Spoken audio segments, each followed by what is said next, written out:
ፔንቴኮስታሎች መታሰቢያ ብቻ ነው፣ ጀስት ቂጣ ነው እንጂ የዘላለም ህይወት አይሰጥም ብሎ ነው የሚያምኑት ፔንቴኮስታሎች። ኦኬ። በዚህ የአዘር ሳይድ ደግሞ ሉትራኖች ደግሞ አማናዊ የጌታ ስጋና ደም በዛ በቁርባኑ ላይ የክርስቶስ እውነተኛ መገኘትም አለ ብለው ደግሞ ያምናሉ። እነማን? ሉትራን መካነ ኢየሱሶች ማለት ነው። ሙሉ ወንጌል እንደዛ አታምንም፣ መካነ ኢየሱስ እንደዚህ ያምናሉ። እኛ ኦርቶዶክሳውያን ደግሞ ብለን የምናምነው የኢየሱስ ክርስቶስ ቅዱስ ስጋና ክቡር ደግሞ እውነተኛም ነው አማናዊም ነው። በዚህ በዮሐንስ ወንጌል ምዕራፍ 6 ከቁጥር 51 ጀምሮ ከሰማይ የወረድኩ የሕይወት እንጀራ እኔ ነኝ፣ ለዓለምም እንጀራነት የምሰጠው ስጋዬን ነው፣ ስጋዬን የሚበላ ደሜንም የሚጠጣ የዘላለም ሕይወት አለው። ስጋዬም እውነተኛ ስጋ ነው፣ ደሜም እውነተኛ ደም ነው። ስጋዬን የሚበላ ደሜን የሚጠጣ እኔ በእርሱ እኖራለሁ፣ እርሱም በእኔ ይኖራል። የሚገርመው የሆነ ይሄ ትምህርት በታሪክ ውስጥ በመጽሐፍ ቅዱስም ሆነ በክርስትና ታሪክ ውስጥ ያልተካደ እውነት ነው። አይደለም በክርስትና ታሪክ ውስጥ በማርቲን ሉተር እንኳን አልተካደም። 1906 ላይ ፔንቴኮስታሎች እና በሰዓቱ አንዳንድ የነበሩ ሰዎች በብዛት ደግሞ ሙሉ ወንጌል እነሱ የሸመጠጡት ትምህርት ነው እንጂ ኢቨን ማርቲን ሉተር እንኳን በላርጅ ካቴኪዝም በታላቁ የክርስትና ትምህርት ላይ ክሊርሊ ያስቀመጠው ነው። ሳክርመንትን ሲያብራራ በቃ እውነተኛ ነው የጌታ ስጋና ደም ብሎ ነው ያስቀመጠው። አይደለም የሐዋርያት ደቀ መዛሙርት የነበሩ የቤተክርስቲያን አባቶች ይቅርና ማለት ነው። አሸን የሆነ ማስረጃ ነው ያለን በዚህ ትምህርት።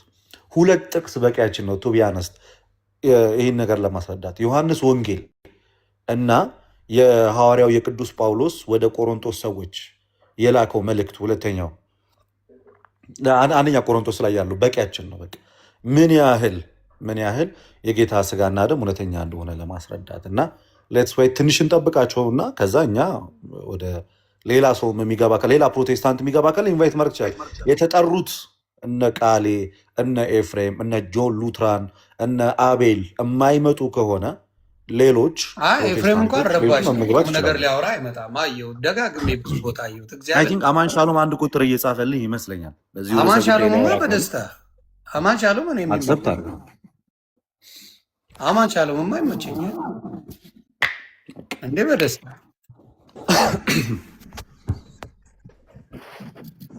ያማን እንዴት ናችሁ? እንዴት ነህ አማን? ክብሩ ይስፋ አባትና ልጁ እንዴት ነው? አሜን። ሰላም ነው። ሎንግ ታይም ነው ሲ ጠፍተህ ያቺ አካውንት ድባቅ ከተመታችሁ አለ አልተገናኘንም።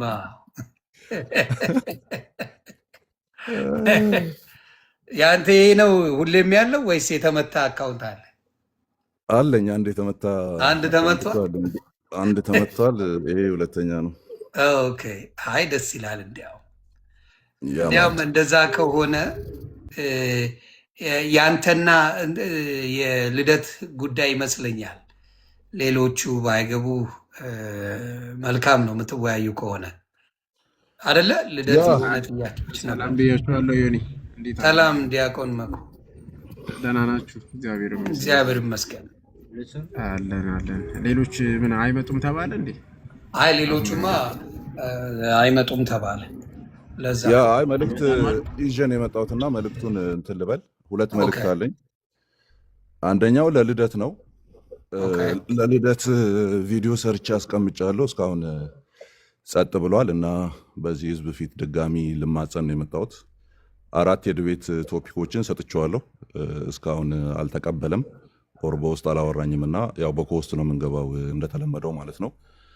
ልደትሽ አወስንና በውስጥ አውራኝ። እሱ ነው አንደኛው። ሌላው ደግሞ እዚህ አሁን ዛሬ አይ ቲንክ ይደረጋል የሚል እና የታሰበው ምንድን ነው ገለልተኛ የሆነ ቤት ራይት ነው የሚከፈትም ካለ መግባት እንችላለን። ምክንያቱም ምዕመናን በጣም ቅሬታ እያቀረቡ ነው። ቅሬታ እያቀረቡ ስለሆነ ዲያቆን አንድ የሚታርስ ይጨርስ። ስለዚህ ገለልተኛ ቤት ጀስት ሊትራሊ ገለልተኛ የሆኑ ምናልባት ያማን የሚሆኑ ኦር ሌሎችም ሊሆኑ ይችላሉ። እዛ ከሆነ እንገባለን። አሁን ራሱ ተከፍቶ አይደለም በዚህ አንድ ርዕስ 4 ርዕስ የሚጨመር 3-4 ርዕስም መጨመር ይችላል የሚል ነው። the people are not እንትና ሃፒ ማለት ነው። ትናንት ሀፕን ባደረገው ነገር አይ ቲንክ ኮሜንት ሴክሽን ኦር ሳምቲንግ ምናምን እና ቤት ይቀየርና ገለልተኛ ቤት ይሁን ራይት ናው መምጣት እንችላለን የሚል ሜሴጅ ለማስተላለፍ ነው የመጣው። ሌላኛው ደግሞ ልደት ቃል ያቀረብኩልህን ዲቤት ቶፒኮች አንዱን ምረጥና በውስጥ አውራኝ ለማለት ነው። እዚቹ ጋር ምላሽ ልስጥ ከመጣሽ ማርያም ታምጣሽ ነውና ሁለተኛው ላይ ራሱ ዮናስ ዮኒ መልስ ሰጥበታለ። ውይይቱ ትናንት በነበረው ሀሳብ ላይ በቦታው ላይ የነበሩ ሰዎች እኔም የተወሰነ አነሳለሁ። ካነሳልኝ የዲቤት ጥሪዎች እንግዲህ አንተው ራስህ ልክ ያቆየኸውና ለረጅም ጊዜ አንዛዛኸው ሶለስ ክርስቶስ ስቲል ስታንድ ኦን ነው። እሱን ስለዚህ አንዴ ላውራ፣ አንዴ ልናገር። አንተ ስታወራ ማይካችን ይዘን ነው ያዳመጥን ጨርስ ብዬ ስላሰብኩና ልክ ዲቤቱን ዝም እንዳልኩ ምናምን አስመሰለ ስላወራ እሱ ላይ መልስ ልስጥ። እኔና ማን እንነጋገራለን ተባብለን መጀመሪያ በውስጥ ያወራ ነው ሶለስ ክርስቶስ ወይም ክርስቶስ ብቻ በሚለው ላይ ነበረ። አይ ቲንክ ከአዲስ አበባ እየወጣ ይመስለኛል። ብዙ ምክንያቶች ነበሩ። በውስጥ ስናወራ አልቻልክም። ከዛ ተመልሰህም ጠፋ፣ በዛው ቀረ። ከዛ ይሄ ውይይት ለምን አይሆንም ብዬ ድጋሚ ላይቭ ላይ ሳወራ እና ደግሞ አንተም ደግሞ በተጨማሪ ሌላ 3 ቶፒኮችን ጨመርክበትና 4 አደረግ። ሶለስ ክርስቶስ እንዳለ አይከን ቬኔሬሽን፣ ከዛ ኢንቮኬሽን ኦፍ ሴንትስ፣ ከዛ ከመጽሐፍ ቅዱስ ጋር ተያይዞ በእኛ በኩልና በእናንተ በኩል ባለው ማለት ነው። እሱን ስታነሳ መልስ ሰጥ። ለአንተ የተቆራረጠ ነገር ይድረስ አይድረስ አላቅም። ድጋሚ ለማጥራት ደጋግሜ መልስ ሰጠው። ምን የሚል መልስ ሰጠው? ሶለስ ክርስቶስ ኤኒታይም በየትኛውም ጊዜና በየትኛውም ሰዓት መወያየት እንደምንችል እሱ ላይ ምንም አይነት ሀሳብ ሳልሰጥ ሌሎቹ ያነሳቸው 3 ቶፒኮች ላይ ግን ምን የሚል ነገር አስቀመጥኩልህ? ቬኔሬሽን ኦፍ አይከንስ ያን ያህል የሚያወያይ ርዕሰ ጉዳይ አይደለም። ውይይትም ተደርጎበታል እዚህ ሜዳው ላይ ከዚህ በፊት እና ከሱ ይልቅ በእኛና በእናንተ መካከል ሀፕን አድርጎ ማያውቀው ውይይት በአብዛኛው ከቅዱሳን ጋር ተያይዞ ነው እና አንተ ዘላ ኢንቮኬሽን ኦፍ ሴንትስ ላይ ስትገባ ኢንተርሴሽን ኦፍ ሴንትስን ወይንም ደግሞ የቅዱሳንን ምልጃ አምነህ ነው ወይ? የሚቀድመው እሱ ነው። እኔ ቅዱሳን በዚህ ምድርም እያሉ ነብሳቸው ከስጋቸው ከተለየም በኋላ ስቲል ያማልዳሉ ብዬ አምናለሁ። እንደዛ ብለህ የምታምን ከሆነ ተጨባብጠን ወደ ቅዱሳን መጸለይ ወደሚለው ቶፒክ እንሄዳለን። እሱን ዘለሆ ከሆነ ግን ከሱ ቀድሞ ያለው ርዕስ ኢንተርሴሽን ኦፍ ሴንትስ ነው እና እሱን የምትገባ ከሆነ አልኩ ቅዱሳን ያማልዳሉ በሚለው ላይ በመጽሐፍ ቅዱስም በቤተ ክርስቲያንም አባት ልወያይህ ዝግጁ ነኝ። ስለዚህ ካመጣቸው አርዕስቶች ሁለቱ አንደኛው ምንም አልነካሁትም እንዳለ ነው የምቀበለው። ኢንቮኬሽን ኦፍ ሴንትስ የሚለው ላይ ግን በዚህ መንገድ ይሁን ይቅር ሳይሆን ውይይቱ በዚህ መንገድ ሪፎርም አድርጌው እንወያይ። ከዛ ኢንቮኬሽን ኦፍ ሴንትስ ላይ ደግሞ እንደርሳለን። ኢንተርሴሽን ኦፍ ሴንትስን ካወራን በኋላ ቀጣይ ደግሞ ወደዛኛው እንሄዳለን። ስለዚህ እንደዚህ አይነት ነገር ነው ያስቀመጥኩልህ እንጂ ቶታሊ አንተ ያቀረብከውን ውይይቶች ሪጀክት እንዳላደረግኳቸው ይታወቅልኝ። ቴንኪው። ትላንትና በነበረ ውይይት ደግሞ አንዲት ነገር ብቻ ልናገር። እሱ ላይ ምናልባት ውይይቱ የተከታተሉ ሰዎች ሊናገሩ ይችላሉ። ዮናስ ቤቱን ከፍቶ ሰጠን እንጂ ምንም ያደረገው ነገር አልነበረም። መዝሙረ ያሬድ ደቂቃ እየያዘ ነበር። ቃሌና ጆ እኔና ዮሐዴ በተሰጠን ደቂቃ ኢንትሮዳክሽን፣ ሪባትል ሴሽን፣ ክሮስ ኤግዛሚኔሽን ከዛ መጨረሻ ላይ ኮንክሉዥን ሰጥተን የጨረስነው ውይይት ነው። ያን ውይይት ስንጨርስ በመካከላችን የገባ ከኔም ሳይድ የገባ የለም፣ ከነሱም ሳይድ እኛ ላይ የገባ የለም። ኤፍሬም ባለ ጊዜ ነበረ ውይይቱን እስክንጨርስ ድረስ ማለት ነው። ያ ውይይት በዛ መልክ ተጠናቀቀ፣ አለቀ። ካለቀ በኋላ ዮናስ ጥያቄ ጠየቀ። ጥያቄ ሲል በኦርቶዶክሶች በኩል ያለው ክሊር ሆኖልኛል፣ በፕሮቴስታንቱ ሳይድ ያለው ግን ክሊር ያልሆንልኝ ነገር ስላለ ብሎ ጥያቄ ጠየቀ። እሱ በጠየቀው ጥያቄ ላይ ቃሌ መልስ ሰጠ።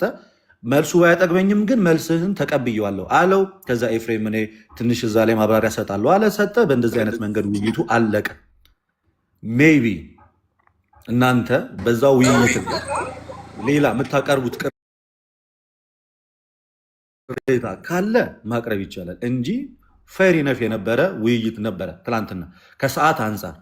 እነ መዝሙረ ያሬድም ሌሎቹም ብዙ ማውራት መናገር የሚችሉት ሀሳብ እያለ ሀሳባቸውን አፍነው ነበረ ሲያወሩ የነበሩት እና ይሄ የሆነ ከውይይቱ የመሸሽ የመራቅ ሁኔታ ነው እንጂ እኔ የሚታየኝ እዚህ ቤት ላይ ትላንትና ምንም አልነበረም። አሁንም እየተወያየን የምርም ዮኒ ማኛ ወደኛ ሳይድ የሚያደርግ ከሆነ ዩጋይስ ዲስኮኔክት አድርጋችሁ መውጣት ትችላላችሁ። ፎርፌ ነው፣ እኛ ተሸንፈናል ማለት ነው። እሱ በመሀል ከገባ ዲስ ማች ክሊር አድርገን እዚሁ ኦዲየንስ ባለበት እንወያይ። አትውጡ፣ ይምጡ። ዮናስ አያገባውም። በቃ ቤቱን ሰጥቶ ቁጭ ብሎ ነው የሚያየው። ጥያቄ አይጠይቅም። ደቂቃ ይያዛል። እኛ በደቂቃው መሰረት ከዚህ ፊት እንደምናደርገው ዲቤት እናደርጋለን። ዳትሴት። ሌላው ምንድነው አማንሻ የምታደርስልኝ ትላንትና እዚሁ እያሉ ራሳቸው ነው ነገ እንገናኛለን። ፌር ባልሆን እዛው ላይ ምን ይላሉ? የሆነ አይ አንተ ቤት አንፈልግም ከዚህ በኋላ ሌላ ቤት እንሂድ ማለት ይችላሉ። ምንም ችግር የለው። ምንም ስላሉኝ ነው ጥያቄ። አንተ የተባልከውን መሴጅ ይዘን የመጣው አንደርስታንድ አደርጋለሁ። ምንም ውስጥ የለም። አንተ ግን ያሉኝ እራሳቸው ነገም ከነገ ወዲያም ጭምር ነው ያሉት። እንዲያው የተለያዩ ስለሚሆኑ ርዕሶቹ የተለያየ እናደርጋለን። መብታቸው ነው አለመምጣት። ግን እኔ ለቴዲ ነግረዋለሁ። ቴዲ ጓደኛዬ ነው። ደውዬ ይሄ ቴዲ አንተ ቤት ይምጡና መወያየት የሚፈልጉትን ርዕስ ይዘው በዛ ይነጋገሩ ብዬ ነግረዋለሁ። ከፈቀደላቸው መወያየት ይችላሉ። እንደዛ ካልፈለጉም ማቆም ይቻላል። እንትን አይደለም ይሄ ትላንትና የሆነ ነገር አንፌር ነገር አድርገሃል ወር ሳምቲንግ የሆነ አቢዝ ያደረገው ነገር አለ በሚል አይደለም። ትላንትና ማታ አካባቢ ላይም እንደዚህ ነበሩ፣ ሪፍሌክሽን ሩሞች ተከፍተው ነበር እና ሞሮፍ ከህዝቡ ነው የመጣው ነው እንትኑ ሲጀመር ለምን ተገባ? ያው ቂሞች አሉ ሰሞኑን ሲንከባልሉ የመጡ ነገሮች ምናምን ሌላም ከዛ ጋር ተያይዞ ሲጀመር ለምን እዛ ተገባ? እንትኑ ላይ በቃ የሆነ ፌር የሆነ ነገር ተደርጓል ምናምን አይደለም እሱ አይደለም ሜሴጁ። ምንድነው ይሄ ኢንተርሚዲየት የሆኑ ቦታዎች ወይም ገለልተኛ የሆኑ ተብሎ የሚታሰቡ ቦታዎች ላይ ይደረግ። ራይት ናው መግባት እንችላለን አይደለም። አንድ ቶፒክ ጨርሰን ኢቭን ሌላ መቀጠል እንችላለን። ራይት ናው ቱዴይ ማለት ነው መቀጠል እንችላለን። እንደዛ የሚያደርግላቸው ሰው አይኖርም። ሰው ፔጁን በገዛ ፍቃዱ ደስ ባለው ሰዓት ነው የሚሰጠው። ቴዲን ጠይቀዋለሁ፣ ጊዜ ካለው ሊያደርግላቸው ይችላል። ሁለተኛው ልጨርስና ልውጣ። ሶለስ ክርስቶስ ባለበት ካለ ልደትሻ በውስጥ ሜሴጅ አድርግልኝ፣ ቀንና ሰዓት እንምረጥ። ለሳብ ቆይ አማኑሻ ጋር ከመውጣት በፊት ምናልባት የምታደርስላቸው ከሆነ ትናንትና ኦኬ አይ ወጥቷል። ተው በቃ ለዚሁ ነው እንደ ሮጦ የመጣው። አይ ችግር የለውም አማን ስለወጣ ምንም አትፈሉ። አይ ነው ስለ ትናንቱ ሀሳብ ነው። ምናልባት መልእክት ለማድረስ ከመጣ ፉሊ የተደረገውና የተነገረውን ያውቁታል። አባቴ ያውቁታል። ተጠብጥበው ስለወጡ ነው ያለቀሱት። ሌላ ታሪክ የለም። ማንም ያውቃል። ከስር ሆነው ራሱ ፕሮቴስታንት ወንድምና እህቶች እንደ ዛሬ ተወርደን አናቅም፣ ቃሉን ሳታውቁ ነው የመጣችሁት እያሉ ሲጸልቧቸው ነበር እራሳቸው። ያቺን ስለፈሩ እንጂ ሌላ የተፈጠረ ምንም ነገር የለም። 5 ሳንቲም ያልተፈጠረም። እዚህም ደግሞ ሰው ስለነበር 8000 ሰው አይቶታል። ሙሉን በዛ ባለበት ህዝብ ላይ ነጥብ ስለጣሉ ብቻ ተናደው ነው። አንደርስታንድ ነገ ቴዲንም እንደዛ እንደሚሉት እንዳትረሳ። ይችን ቃል ስሙልኝ። ቴዲ ቤት ተዋይታችሁ ዮኒ ማኛ ምን አለበሉኝ። ቴዲ ቤትም አንገባም ሲሉ ታያለ። እቺ እንዳትረሳ። ቴዲ ቤት ሰሞኑን እነግረዋለሁ። ቴዲ ቤት ሲገቡ እግዚአብሔር ምስክሬ በፍጹም አናርግም ብለው ደግሞ እንደሚሄዱ ታያላችሁ። ይሄንን ነው የምናገረው ስለማውቃቸው ማለት ነው። ከዛ ማን ነው ማንም ቤት አትግቡ ይባባላሉ። ከዛ በኋላ ይኸው ቴዲ ቤት ድጋሚ ከዘማርያም ጋር ጥሪ ተደርጓል ነበር እንዴ? ለምን አልገቡም ታዲያ? ከኤርሚያስ ጋር ጥሪ ተደርጎለት የለ እንዴ? ቴዲ ቤት ገለልተኛ ቤት ነው። ቴዲ እንገናኝ ብሎ ዘማርያም ጥሪ አድርጎ የለ? ይኸው ዋሂድም አድርጎ የለ? ሌሎችም ወንድሞች አድርጎ የለ? አይመጡ። ያውቁታል እንዴት ፖለቲካ እንደሚሰሩ እኔ በደንብ ስለማውቀው ነው። ግን ይመቻቸው፣ ችግር የለውም። እናንተ አሁን ወደ ትምህርቱ ብትቀጥሉና ብታስተምሩ፣ ሌላ የሚገባ ሰው ካለ ንገሩኝ፣ ላስገባ። ቤተሰብ ታፕ ኮፒ ሊንክ በማድረግ ትምህርቱን ተማሩ። እግዚአብሔር ከእናንተ ጋር ይሁን። ትላንትና